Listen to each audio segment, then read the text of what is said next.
Hey, salut à toutes et à tous, comment c'est que ça va bien? C'est le Code Rédempteur et aujourd'hui on se retrouve pour une nouvelle vidéo où je vais vous parler d'une alternative de Google Maps totalement gratuite et qui ne nécessite aucune carte de crédit, aucun argent. C'est une bibliothèque JavaScript du nom de Leaflet et donc je vais rapidement vous montrer de quoi elle est capable avec ce petit exemple là. Donc ici on se retrouve avec la map donc de Leaflet qui est une map du monde qui contient évidemment toutes les villes et les rues de notre beau monde. Dans notre cas, dans le contexte de cette vidéo, je vais vous montrer comment faire pour avoir une barre de recherche qui va vous permettre de chercher des endroits précis dans la map. Petit exemple. Donc là on va taper directement Paris, c'est une ville assez connue je pense. On prend Paris-Île-de-France, ça va directement nous rediriger sur Paris-Île-de-France, donc on peut dézoomer. Donc là je dézoome et on est bel et bien à Paris comme vous pouvez le voir juste ici. Donc ça a bel et bien marché. Mais on peut évidemment mettre des rues un peu plus connues et un peu plus précises que juste Paris. Donc par exemple là je vais mettre 21 Baker Street. Donc Baker Street c'est la rue où logeait Sherlock Holmes d'après Conan Doyle. Donc là on met Baker Street, pas Sherlock, Baker Street. On tape ça. Voilà, on prend Royaume-Uni, normalement c'est près de Regent Park, donc on peut vérifier. Le petit point est juste ici, donc on est bien à l'adresse de Sherlock et on est bien près de Regent Park, donc ça fonctionne fabuleusement bien. Donc dans cette vidéo, je vais vous montrer comment faire ces petites barres de recherche, l'ajout du petit point bleu à l'endroit où vous recherchez, évidemment la direction automatique sur le point que vous avez recherché. Si vous voulez voir une partie 2, ou par exemple on pourra rajouter des points sur la map, donc par exemple là j'enregistre et on a un petit point rouge qui est juste ici. On peut cliquer dessus et on a les informations qu'on a notées. Voilà, ça sera une possibilité. Et autre possibilité encore, c'est avoir une liste détaillée de chaque rue qu'on aurait sauvegardé. Donc là on peut bien vérifier, voilà, il y a celle qu'on vient de rajouter, Code Rédempteur, Baker Street, etc. Donc ça serait potentiellement pour une partie 2 si cela vous intéresse. Si cela vous intéresse, faites-le moi savoir en commentaire. Ok, petit récapitulatif sur ce qu'on va faire dans cette vidéo là. Ça va être une barre de recherche qui va nous servir à nous rediriger sur la zone recherchée en question. Donc par exemple Paris, ça va nous rediriger sur Paris et afficher un petit point bleu. Et cela avec toutes les rues possibles du monde. Sortez votre meilleure idée favori. Donc pour mon cas ça va être Visual Studio Code. Mais avant ça, petite pause sur la vidéo pour vous rappeler de vous abonner si le contenu suivant vous intéresse. Si vous voulez une partie 2, faites-le moi savoir en commentaire. Et aussi petit rappel, tout le contenu de la vidéo est disponible sur le GitHub en description. Donc vous pouvez juste copier-coller le projet si vous avez la flemme de copier ligne par ligne qu'on va produire dans cette vidéo là. Simplement vous n'aurez pas les explications. Bref, sur ce on reprend la vidéo. Ok, on va directement attaquer avec la page HTML donc qui va contenir toute la structure de notre search bar et de notre map. Donc sans plus tarder, vous mettez le duct type habituel.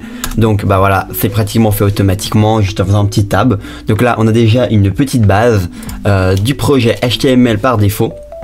Donc nous ce qu'on va devoir rajouter, premièrement dans le head, on va devoir rajouter deux références. Une pour notre style, pour directement associer le style à ce projet là. Donc ça très simplement vous faites un petit link de .css et vous mettez le fichier en question. Donc le mien s'appelle style.css et c'est parfait, ça l'a complété automatiquement. Ensuite de ça il faut rajouter un deuxième lien, cette fois-ci pour la librairie Leaflet, qui est donc celle qui va nous permettre d'utiliser la map. Et donc là ça va être pour le style de la map, parce que par défaut si on ne l'utilise pas on aura une map incomplète. Donc là on refait link, sauf que cette fois-ci on va faire un petit tab et dans le href on va taper l'URL suivant. Donc je vais vous le mettre en description ou bien vous pouvez simplement aller télécharger le repository sur GitHub. Donc faut mettre ce lien là, vous pouvez mettre pause et copier si vous voulez, mais il y a dans la description. Donc ensuite de ça on a déjà fait tout ce qu'il y a dans le header. Maintenant on va pouvoir commencer à la structure du body. On va commencer directement par créer une div qui va donc être un conteneur de la classe conteneur qui va être donc une classe qu'on va mettre en CSS. Donc là on va juste l'appeler container, on peut l'appeler comme on veut mais simplement faudra être bien en adéquation avec le style. Donc là on ouvre une deuxième balise où ça va être la search bar pardon, cette fois-ci. Donc la classe on va pas se compliquer la vie, on va l'appeler search bar aussi ou bien search container. Allez hop là, search container, magnifique. Donc c'est ça qui va contenir le search bar. Maintenant on va créer l'input parce que l'input c'est un input texte qui va nous permettre de rechercher. Donc on va mettre la classe search box, voilà, search box, fabuleux. Et en placeholder, donc en petit texte en dessous, on va mettre par exemple rechercher un lieu, voilà, un lieu, point. Magnifique. Donc maintenant qu'est-ce qu'on rajoute juste après? on va rajouter les résultats. Donc on a envie qu'il y ait une petite aide quand on tape un nom de rue, donc on va devoir l'afficher quelque part, et ben on va le mettre juste ici. Donc là on va l'appeler result container. Hop là, magnifique. Là on peut fermer la balise div et après on ira la bidouiller plus tard.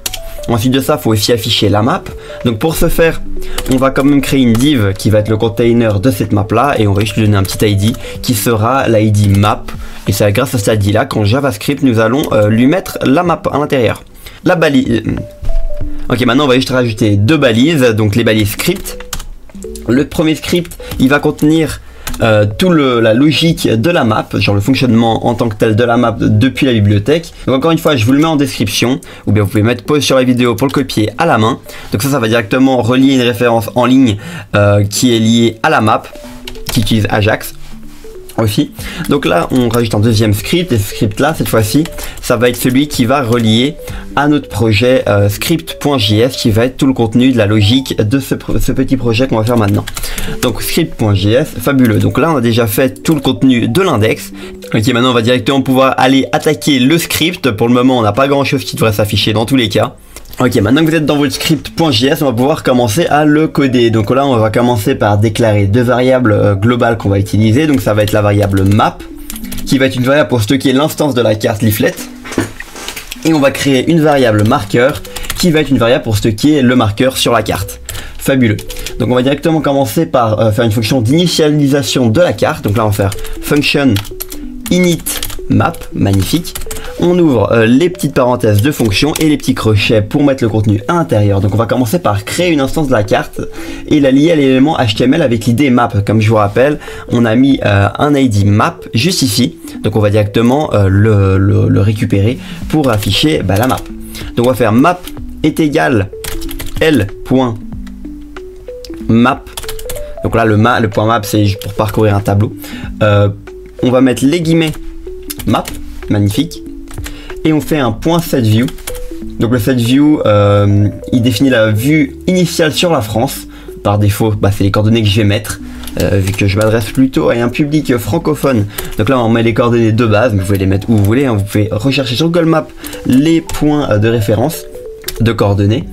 4,9, magnifique. Et le zoom, on va mettre x6, c'est à peu près un zoom moyen. Ce qu'on n'a pas besoin de mettre forcément plus. Après, vous l'adaptez comme vous voulez. Ça, c'est juste un changement de variable. Donc ensuite de ça, on va ajouter la couche de tuiles OpenStreetMap à la carte. Donc là, on va faire un petit L, title layer, magnifique. Et on va directement ouvrir les petites parenthèses pour mettre le petit lien HTTPS qui va ajouter donc cette couche. Donc là, on fait un petit HTTPS : on ouvre les crochets, on met un petit S, magnifique, point title.openstreetmap.org. Okay, donc vous copiez ça, on met après ensuite les trois coordonnées de position. Donc on met le petit Z, on ouvre, on met donc le X, on ferme, on fait pareil avec le Y pour avoir les trois positions, et .png qui est donc la map PNG. On met ensuite une petite virgule, on va rajouter un petit paramètre attribution de points, on ouvre les guillemets, on fait un petit C pour juste dire qu'on est des contributeurs de OpenStreetMap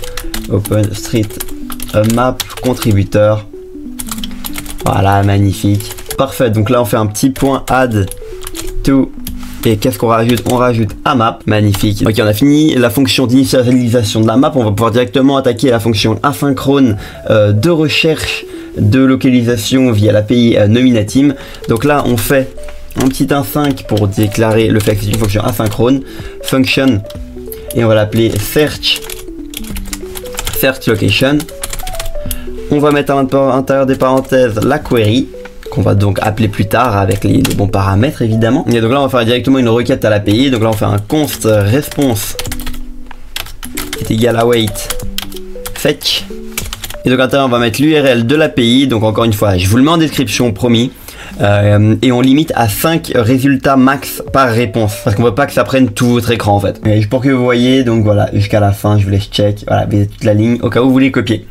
Donc bon, on reprend là. Ok, donc on rajoute const data qui va contenir donc tout le résultat de la requête await response .json, donc ça va nous retourner le tableau JSON de chaque réponse. Et on retourne quoi? On retourne la data. Donc théoriquement, ça devrait fonctionner nickel. Ok, maintenant on va directement pouvoir attaquer à la fonction de load. Donc quand la page va se load, on va devoir faire apparaître quelque chose.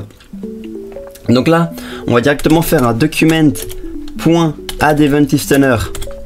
On ajoute quoi comme événement? On ajoute l'événement chargement. Donc là c'est un DOM content loaded. Donc concrètement c'est quand vous allez lancer votre page. Donc on décrit une fonction, on ouvre les petites parenthèses et on ouvre les crochets. Donc une fois qu'on est là, on va appeler initMap parce qu'au départ on veut que la map elle apparaisse. Donc on va directement appeler initMap. Ensuite de ça, on va sélectionner les éléments HTML nécessaires via leur classe CSS. Donc on va faire un petit const searchbox.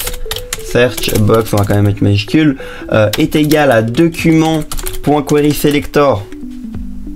Et on va chercher par quoi? On va chercher par le point searchbox. Hop là, magnifique, c'est donc la classe du plat. Il faut mettre un petit tiret entre les deux, c'est comme ça qu'on l'avait appelé. Et évidemment, les mettre en guillemets. Voilà. Donc là, il manque le petit guillemet à la fin. Et donc ça va rechercher, si vous vous rappelez bien, on a bien un endroit qui s'appelle searchbox juste ici. Classe searchbox, et c'est ça que nous allons récupérer, c'est l'élément HTML qui contient la classe searchbox. Donc là on descend et on refait une nouvelle constante cette fois-ci pour le conteneur. Donc là on fait un const result conteneur, magnifique, result conteneur container, et on va faire comme avant. Donc document.querySelector, entre parenthèses on ouvre les guillemets, cette fois-ci on n'oublie pas, on met result. Faites gaffe à bien mettre les bons mots parce que c'est sensible à la casse évidemment. Hop là, on met les virgules points et là on vient de récupérer les deux éléments. Ensuite de ça, on va créer une variable pour gérer le délai de recherche. Donc avant que les recherches apparaissent et quand ils doivent être effectués pour pas que ça les spam tout le long, pour pas que ça spam les envoie à l'API. Donc là on fait un search timeout fabuleux, virgule point. Donc maintenant, on va écouter les changements dans la barre de recherche, c'est-à-dire qu'on va, à chaque fois qu'il y aura un changement dans la barre de recherche, on va effectuer une action. Donc là, on fait un searchbox.addEventListener.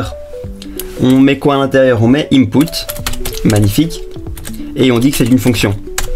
Donc vraiment, c'est à chaque fois qu'on fera à chaque fois qu'on changera quelque chose dans l'input, ça appellera cette fonction.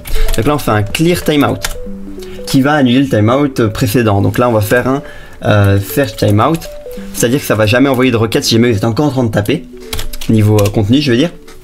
Ensuite de ça, on va faire un petit const query est égal, on va récupérer la valeur sans espace, donc on fait un tis.value.trim qui va donc récupérer votre ligne de recherche mais sans aucun espace pour pouvoir découper au mieux votre texte pour trouver des similitudes. Donc là, si la recherche fait moins de 3 caractères, on va cacher les résultats. Donc si jamais query.length est plus petit que 3, et c'est th pas ht, voilà th de 3, alors on va cacher les résultats parce que ça fait rien d'afficher si jamais vous avez absolument rien mis dedans. Donc result container.style.display égale none, donc la propriété none dans votre CSS, et on va retourner ça. Hop là, on s'arrête donc là jusqu'à la prochaine recherche. Donc ensuite de ça, on va attendre 300 millisecondes après la dernière frappe avant de lancer la recherche. Donc là, on va faire un search timeout est égal à 7 timeout encore une fois, mais cette fois-ci ça va être un envoi A5. Donc A5 parenthèse, il faut faire un espace, est égal flèche, et on ouvre les crochets. Magnifique. Donc là on va faire un try catch, voir s'il y a une erreur pour pas tout casser si jamais il n'y a pas d'erreur. Enfin si jamais il y a une erreur, on veut pas que ça plante le programme. Donc là on va effectuer la recherche avec la requête. Donc là on fait un const result est égal à quoi? À la fonction qu'on a créée avant, qui va s'appeler donc await search location, et qui va prendre comme paramètre le query qu'on a déclaré juste au-dessus. Magnifique. Donc là ça va fonctionner. Donc là on va vider les recherches précédentes. Donc on va faire un result container.inner HTML et on va le remplir de quoi? Donc ça va prendre le contenu du container et on va le vider, c'est-à-dire retirer le contenu de la div. Ensuite de ça, on va afficher chaque résultat trouvé. Donc on va faire un result.forEach, comme ça qu'on les fait en JavaScript. Donc là, le forEach c'est une majuscule juste là, et là ça nous ouvre directement une magnifique tude. Ça on va le retirer, le point arrêt on n'en a pas besoin. Donc là on va mettre résultat à la place d'élément, magnifique. Et donc on va créer le nouvel élément div. Donc là on fait un console div est égal document.create element. Donc on crée un élément qui est une div. Fabuleux. Donc ça va créer directement un élément div vide. Évidemment là c'est pas console comme j'ai dû le dire, c'est un const. Magnifique. Donc là on peut citer directement la ligne et on va appliquer une classe CSS qu'on va créer juste après. Donc div.classList, donc div.className est égal au nom de la classe. Donc là ça va être result-item. Magnifique. Donc là on peut directement fermer ça et ça va directement l'appliquer. Donc là on fait un div, encore une fois, .textContent. Qu'est-ce qu'on veut qu'il y ait à l'intérieur? On veut qu'il y ait le résultat en display, donc c'est-à-dire le résultat de la recherche. Donc on fait un result.display. Tiré du bas name. Et on va afficher le nom du lieu. Maintenant, on va faire en sorte qu'on puisse cliquer sur le résultat pour directement nous rediriger à l'endroit de la recherche. Donc là, on va faire un petit div.addEventListener. Donc on va écouter les clics. Donc à chaque fois qu'on va faire un clic sur cette zone-là, ça va appeler cette fonction. Et donc on ouvre les crochets. Oups, on n'oublie pas la petite parenthèse à la fin, sinon après on va l'oublier. Donc à l'intérieur de ça, on va mettre à jour la barre de recherche. Donc on fait un searchbox.value est égal result.displayName. Magnifique. On va ensuite cacher la liste des résultats. Donc on va faire un result_container.style.display est égal à none, comme vous vous en rappelez si bien. Ensuite de ça, on va convertir les coordonnées en nombre. Donc là, on va faire const lat, donc latitude est égal parsefloat. Donc ça va faire la conversion. Et on va convertir quoi? Result.lat. Pareil en dessous, qu'est-ce qu'on fait? On copie ça. On n'écrit pas lat, mais cette fois-ci, on écrit long pour longitude. Et là, du coup, ça va être un point quoi? Un point long. Magnifique. Donc là, on va faire un petit if marqueur. Donc si jamais il y avait un marqueur, il existe déjà. Map.removeLayer. Remove layer. Et on va faire quoi? De marqueur. On remove le layer de marqueur. Parce qu'en gros, le marqueur, il va se poser par-dessus la map. Donc ensuite de ça, on va ajouter le nouveau marqueur qu'on vient de sélectionner. Donc on va faire un marqueur est égal à L.marqueur. On met quoi? On le met où? On le met dans les coordonnées de lat, long. On les met juste ici. Et on fait quoi? On les add to. Et on les add to quoi? To map. Donc la map, on rajoute dans la bonne position ces deux là. Et ensuite de ça, on va centrer sur le point avec un zoom de 15. Comme ça, on sera vachement proche du point. Et on aura vraiment l'impression d'avoir été téléporté là-bas. C'est magnifique. Donc là, on fait un point setView. Map.setView. On ouvre les parenthèses, les crochets. On remet lat, on remet long. Sauf que cette fois-ci, on va rajouter le petit zoom. Donc là, on n'oublie pas le petit virgule point qui fait défaut. Et on va rajouter un petit dernier truc juste là. Donc là on va rajouter le résultat à notre container. Donc là on fait un result container.appendChild. Donc appendChild ça va juste rajouter tout ce qu'on a fait auparavant dans la div qu'on met en paramètre. Magnifique. Ensuite de ça, on va afficher le conteneur. Donc là on fait un result container.style.display est égal à result.length est plus grand que 0 en bloc, en display bloc, sinon en none, si jamais il est plus petit. Donc vous pouvez faire en else if, moi j'ai voulu le faire en une page, mais ça marche très bien. Et ensuite de ça, on va rajouter le petit catch, parce qu'on a fait un try mais on n'a pas fait de catch. Et il faut évidemment écrire juste le catch ici, donc le catch c'est en cas d'erreur. Si jamais ça n'arrive pas à rentrer dans ça, ça va directement passer dans le catch. Donc là, on fait un petit console error. Mais normalement ça devrait pas arriver à moins que vous n'ayez pas d'internet ou de connexion tout simplement. Donc là erreur, on ouvre erreur de recherche et après on peut même carrément passer en paramètre le petit error. Magnifique. Et après ça on va juste rajouter un petit dernier détail. Ok, là on va juste rajouter le temps qui est donc de 300 millisecondes pour faire les vérifications.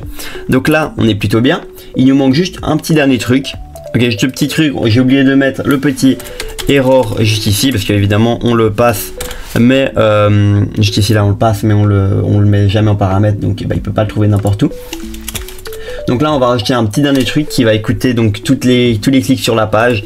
Donc on fait un petit document.addEventListener, encore une fois 2 clics. Magnifique. On met évidemment que c'est une fonction, vous avez l'habitude depuis le début du tuto, qui récupère les événements, donc le petit E.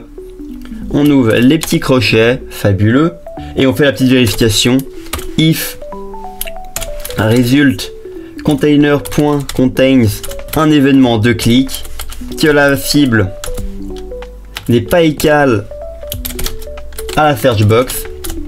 Alors on rentre dedans et on cache les résultats. Donc on fait un result container.styleDisplay est égal à none. Et donc là c'est magnifique, on vient de terminer le script JavaScript. Maintenant on va directement pouvoir attaquer le style CSS. Donc rapidement, niveau beauté de base, on va faire en sorte que tout est à margin 0 et à padding 0 afin qu'il n'y ait pas de bordure blanche un peu dégueulasse niveau de la map vu qu'on veut qu'elle prenne tout le container. Donc maintenant on va rajouter une petite classe pour le container. Donc là on fait un truc assez rapide parce que c'est pas très important. On ouvre les crochets, on va lui mettre une position relative. Voilà, magnifique. On va lui mettre une taille qui va prendre toute la largeur vu qu'on veut que la map prenne toute la largeur. Bon, ça c'est vraiment du visuel, vous n'êtes pas obligé de faire en sorte qu'elle prenne toute la largeur. Et la hauteur, on va mettre du 100 VH. Donc VH ça prend la hauteur de votre écran en fonction de peu importe quel écran vous avez, donc ça se resize parfaitement bien. Ensuite de quoi on va devoir créer le petit hashtag map. Donc l'hashtag map, qu'est-ce que c'est le fait de récupérer l'ID map et de lui attribuer maintenant des propriétés. Donc là on veut faire 100 de width à notre ID map et 100 de VH pour notre map aussi. Donc on va prendre tout le conteneur qui se trouve, la map elle va prendre tout le conteneur elle va prendre tout le conteneur. Donc ensuite de ça on va rajouter les fonctions essentielles, les fonctions de classe pardon. Donc là on les appelle ok, maintenant on va directement attaquer la classe search container qu'on utilise assez souvent dans le code JavaScript. Donc là faut pas faire d'erreur de tape. Donc là voilà, on l'ouvre, on fait une position absolute parce qu'on veut qu'elle aille par-dessus tout, par-dessus la map. On la place où? On la place à 20 px. Bon voilà, ça c'est juste visuellement, elle sera tout en haut comme je vous ai montré au début de la vidéo. À left on lui met à 50 parce qu'on veut qu'elle soit centrée, magnifique, et 50% évidemment. Ensuite de ça, bon, on fait une petite translate. Ça c'est purement, encore une fois, pour rendre BG notre truc, notre site. Donc là on met du 50%. Du moins 50%, parfait. On va rajouter un z-index. Donc le z-index c'est vraiment pour spécifier le fait qu'il est par-dessus tout. Donc là on le met à 1000. Si vous voulez que quelque chose s'affiche au-dessus ou en dessous de ça, il faudra mettre en fonction du z-index. Donc si jamais vous voulez un truc au-dessus, il faudra mettre 1001 par exemple. Donc là on fait un width de 80%. On veut pas que ça prenne tout l'écran non plus. Et une max width, on fait pareil, 500 px. Voilà, comme ça, si jamais vous avez un petit écran, bah ça ira pas plus loin que ça. Ensuite de ça, on va créer la classe search box cette fois-ci. Donc là on ouvre et on va lui donner une width de 100%. 100% de quoi? Parce qu'elle se trouve à l'intérieur d'une div qui ne peut pas, qui fait 80, qui est celle du container, du search container. Donc en tout cas ça ne peut pas dépasser les 80% de la page. Donc ensuite de ça on va faire un petit padding. Padding ça va être pour recentrer toute la barre. Donc là on met le virgule point, on met pas de border parce que voilà c'est pas beau les borders, voilà magnifique, là c'est mieux. On va ajouter du border radius afin que votre barre de recherche ressemble à une barre de recherche pro. Donc là on lui met de 25 px, c'est environ la norme pour la plupart des barres de recherche qui sont BG. Donc là on va ajouter un petit box shadow pour styliser, on lui met 0, 2 px, 6 px, voilà magnifique. On lui met du RGBA, RGBA ça va être la couleur, on va lui spécifier 0,0.3. Cette fois-ci, ça va être l'opacité. Le dernier, c'est le calque des alphas. Donc, font size 16 px, magnifique. Et le outline, on n'en veut pas. Donc là, c'était vraiment principalement pour du visuel. Donc, on est bientôt fini. Là, on va rajouter la petite classe pour le result container. Magnifique. Et en passant, j'ai fait une erreur au-dessus. Là, c'est un search et pas sèche. Donc, j'ai bien dit qu'il faut faire gaffe aux erreurs d'orthographe. Donc là, on ouvre ça. Et on va rajouter une position absolue. On va encore une fois que ça aille tout au-dessus. Ensuite de ça, on le replace. Donc position 100%. Dans le top, on va lui faire left 0. On lui fait ensuite un right 0 aussi. Juste pour spécifier la position. Comme ça on est sûr qu'il n'y a pas de problème. Ensuite on lui met un background color white. Voilà, on va pas se compliquer la vie. On va mettre border radius de 8 px. On lui rajoute le box shadow habituel. Donc box shadow, on lui refait le 0, le 2px, le 6px et le RGBA. Vous pouvez copier sur la ligne du dessus. 0.3, on aurait pu juste copier la ligne du dessus, j'y ai pas pensé. Donc là on fait un margin top. Margin top de quoi? De 8px. Voilà, vous pouvez adapter après en fonction de votre style. Display none par défaut qu'on ira modifier ensuite dans le JS, comme on l'a déjà fait auparavant. On met le max height, il va être de 300px. Magnifique. L'overflow Y, donc la barre verticale, on la met à auto. Donc si jamais la page est trop grande, bah ça ira en bas. On n'ouvre pas de crochet. Voilà, nickel. Et maintenant, il faut juste configurer les visuels pour les items qu'on va donc faire afficher, donc les noms des propositions de rue ou de ville, peu importe. Donc là on fait un item et on ouvre les crochets. On lui met donc un padding de 10 px, 10 px, magnifique, 20 px. Voilà, là vous pouvez l'adapter encore une fois à votre comme vous voulez. Donc là on fait un curseur pointeur pour spécifier qu'on peut sélectionner, mais bien que ce n'est pas un link. Donc là on fait un border bottom et on lui met encore du style solide et on lui met un petit visuel sympathique. Allez, cette fois-ci je vais mettre un peu du blanc un peu plus foncé. Et pour finir, le résultat de l'item 2.over, donc quand on le survole, on va encore rajouter une petite différence visuelle, background color, et on lui rajoute cette fois-ci, allez, cette fois-ci on va mettre un petit F5, F5, F5, voilà, c'est un petit blanc différent. Magnifique. Alors on a fini le CSS, mais je me suis rendu compte qu'il y a deux petites erreurs dans le script JS qu'on va aller directement modifier. Donc là c'est pas title layer, mais c'est bien tile comme les tuiles, et pareil dans l'URL.